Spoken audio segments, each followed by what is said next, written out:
શિક્ષણ વિભાગને હવે મુખ્યમંત્રીએ ટકોર કરી છે। જે જર્જરિત ઇમારતો છે તેને લઈ ટકોર કરવામાં આવી। હળવી શૈલીમાં મુખ્યમંત્રીએ ગંભીર ટકોર કરી છે। શિક્ષણ વિભાગને નેગેટિવ રિમાર્ક વગરની કામગીરીની મુખ્યમંત્રીએ સૂચના આપી। નેગેટિવ રિમાર્ક ચલાવી શકાય તેવી કામગીરી જ ન થવી જોઈએ તે પ્રકારની વાત મુખ્યમંત્રીએ કરી છે। જે વ્યવસ્થાઓ કરવામાં આવે તે યોગ્ય અને સારી જ હોવી જોઈએ। નાની નાની વસ્તુઓ ન્યૂઝ બને તેવી વ્યવસ્થા ન ચલાવી લેવાય। શિક્ષણ વિભાગ કોઈ પણ મુદ્દાને ઇનિશિયેટિવ લઈ અને કામગીરી કરે તે પ્રકારની વાત પણ મુખ્યમંત્રીએ કરી છે।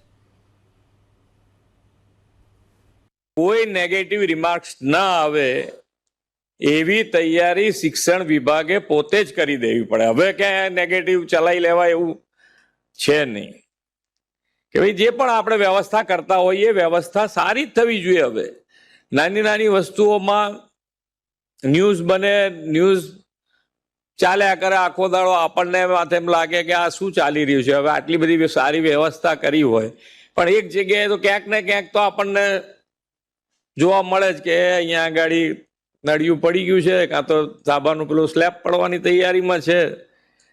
પણ એ બધું જાતે ઇનિશિયેટિવ લઈને દૂર કરીને જે ખર્ચો કરવાનો હોય કરીને રેડી કરી દેવું પડે। હવે એમાં કંઈ તમને અમારા તરફથી કોઈ રોકટોક નથી।